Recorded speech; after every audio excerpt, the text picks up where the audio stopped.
बिस्मिल्लाहिर्रहमानिर्रहीम। अस्सलाम वालेकुम। होपफुली आप सब खैरियत से होंगे जनाब। आज मैं आप लोगों के साथ वाइट क्रीमी मैक्रोनीज़ की रेसिपी शेयर करूंगी जो बहुत ही आसान है और बहुत ही ज़्यादा लजीज है। तो अपनी रेसिपी की तरफ बढ़ते हैं जी। सबसे पहले बिस्मिल्लाहिर्रहमानिर्रहीम, यहाँ पर हम कढ़ाई लेंगे और कढ़ाई में हमने 2 गिलास पानी डाल देने हैं। सबसे पहले हमने मैक्रोनीज़ को उबाल देना है।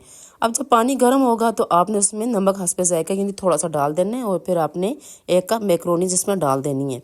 ठीक है, जिस शेप की भी आपके पास है आपने मैक्रोनीज़ डाल के फिर इसमें थोड़े से जब उबाल आ जाए तो मटर डाल दें। यानी पहले उबाल में आपने मटर नहीं डालने, दूसरे उबाल में आपने मटर डाल देने। ठीक है, अब यहाँ पर जनाब तकरीबन 8-10 मिनट के बाद हमारी मैक्रोनीज़ जो हैं वो गल चुकी हैं, हमने ज़्यादा नहीं गलानी। अब आप इनको उतार दें, इनको ठंडा पानी डाल दें और थोड़ा सा 1 ऑयल का चम्मच वो भी इसमें डाल दें ताकि ये जुड़े ना। अब दूसरी तरफ आपने कढ़ाई ले लेनी है, इसी तरह 2 चम्मच इसमें आपने कुकिंग ऑयल का डाल देने और 1 आध बाउल जो है थोड़ा सा चिकन जो है वो भी आपने बोनलेस छोटी छोटी पीसेस में करके काटें और उसको भी इसमें ऑयल में डाल दें। चिकन को आपने यहाँ पर थोड़ा सा फ्राई करना है, तकरीबन 8 से 9 मिनट तक आपने इसको फ्राई करना है।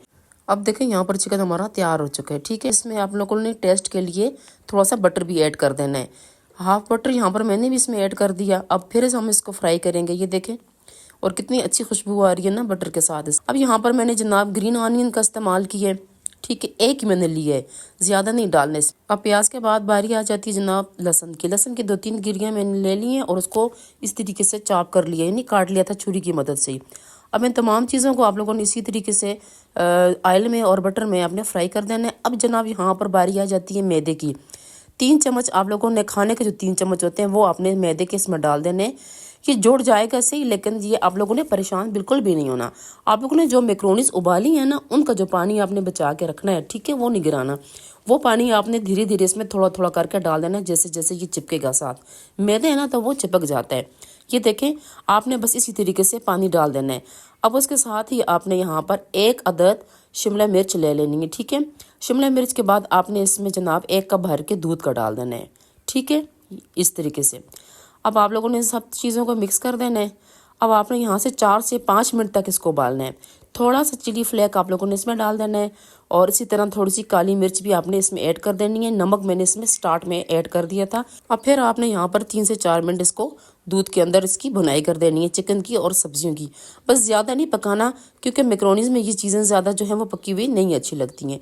अब यहाँ पर फिर मुझे पानी की ज़रूरत पड़ी तो फिर मैंने मैक्रोनीज़ का पानी इसमें 1 कप जो है वो, यानी कि छोटा कप जो होता है, तो वो डाल दिया। अब जनाब हमारा मिक्सचर तैयार हो चुका था, तो मैक्रोनीज़ और मटर जो हमारे पास पड़े हुए थे वो हमने इसमें ऐड कर दिए।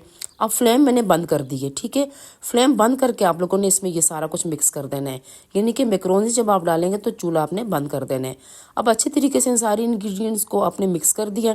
अब इसके बाद आपने जनाब आखिरी स्टेप जो होगा चीज़ का, आपने चीज़ को इस तरीके से क्रश करके उसके ऊपर ऐड कर देना है। ठीक है, ये देखें इस तरीके से, ज़्यादा डालेंगे तो ज़्यादा अच्छा होगा। ठीक है, मैंने ज़रा ज़्यादा डाल दिए। फिर उसके बाद आपने इसके ऊपर क्रीम डाल देनी है, क्रीम को थोड़ा फेंट देना है और इस तरीके से आपने इसके ऊपर डाल देनी है और अब आपने फ्लेम को ऑन कर देना है। ठीक है, ये देखें अब फ्लेम ऑन कर दी और यहाँ पर चीज़ जो है वो मेल्ट हो जाएगी और तकरीबन 2 से 3 मिनट आपने इस तरीके से इसको चमचा चला देना है। हरा प्याज या हरा धनिया आप इस पर डाल सकते हैं। यहाँ पर जनाब हमारी डिश जो है वो तैयार हो चुकी है। तो आप लोगों ने कमेंट्स में मुझे ज़रूर बताना है कि मेरी ये रेसिपी आपको कैसी पसंद आई और सब्सक्राइब ज़रूर करना है मेरे चैनल को, वीडियो को लाइक एंड शेयर ज़रूर किया करें। दुआ में याद रखें। शुक्रिया।